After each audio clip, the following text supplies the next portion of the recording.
Boobies. Titties. Charms. Boobs. Bodacious fun bags. Semi-private. Amazing. Pants Aerial Arts. Today we are talking about boobies. What to do with them when you train, what to do with them when you perform. I got you covered.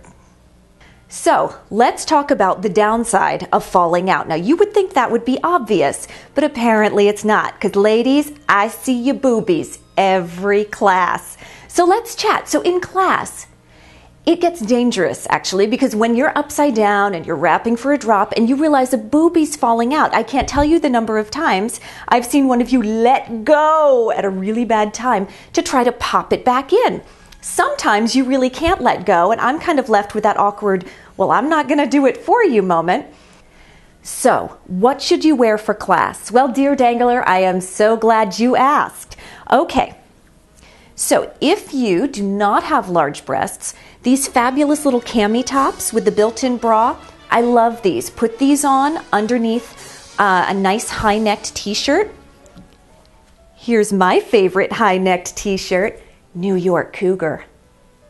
If you have medium-sized breasts, you just need a little bit of support, a good bra, and a leotard over it, or some nice high-neck t-shirt ought to do you just fine. Now, if you have larger breasts, you're probably familiar with this setup. We've got the sports bra over the regular bra. Now, I am not expecting you guys to come to class looking Amish, okay? Nobody expects a turtleneck. But it's really nice to be able to put your focus where it belongs in class, and that is on the movements you're doing. You don't want to have to worry about such an easy fix. You don't want to worry about your boobies popping out. So first, let's talk necklines. In performance, I like a high neckline. Now, this is just me. Like I said, I have enough to worry about without worrying about my costume inching down, down, down, down, down. I don't want to do it. So let me show you what I use. First one, a bateau neck, a boat neck. Okay, this is easy. It comes up nice and high. Just step into it. Really super simple. I really like this neckline. Okay, next is a crew neck. This one also nice and high. You usually have to put a zipper in the back, so that may or may not work well for your act, but it works well for this one for me. This is another one of my favorites. This is the mock turtleneck. Okay, it has a keyhole back. You can do a lot of different things with this. Little snap on the neck. Okay, keeps everything nice and covered and is weirdly slimming. I like it. Just for fun, this is a costume I'm working on for an upcoming gig. Y'all gonna go blind if you look at it for too long. Sparkles. Okay, so what do you wear underneath? Well, if you're like me and part of the itty bitty titty committee, you're gonna wear something that gives you a little bit of shape. I personally, I'm a big fan of my Victoria's Secret little bra. I don't even remember what kind of bra this is. What I do know, it's got a nice underwire, it's heavily padded, gives me a little push-up, and it's nice because it maintains a good shape underneath the pressure of spandex. Spandex compresses. So if you want a little bit of shape, consider some padding. Some of you may be asking, well, what about those little curves, the chicken cutlets?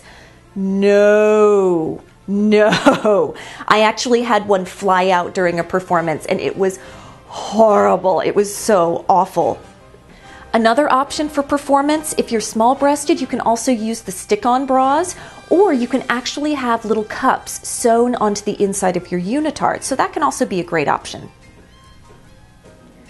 Now, I'm not saying these are the only necklines that you should use. Use whatever you like, but do make sure that it's going to provide adequate coverage for you when you go upside down. Couple things to consider, okay? When you go upside down and arch, your breasts are going to lift in the costume. If you've got anything like a fabric wrapped around your waist, that's going to anchor your costume to your waist. So when you arch, your boobies is going to move up and potentially fall out of your costume if your neckline is not high enough.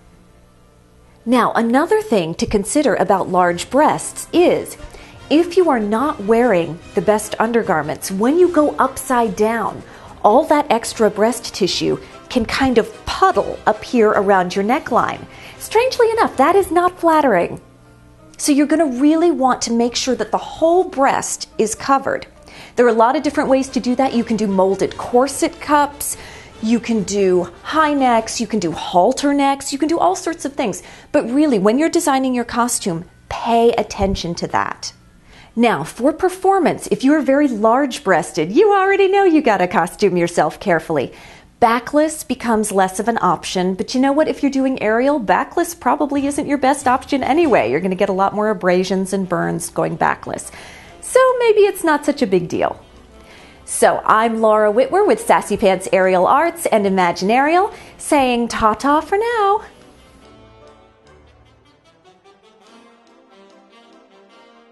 I'm still in my jammies. I'm keeping it classy for you. Yes, I do. I want some boobies. Man, the booby fairy skipped my house.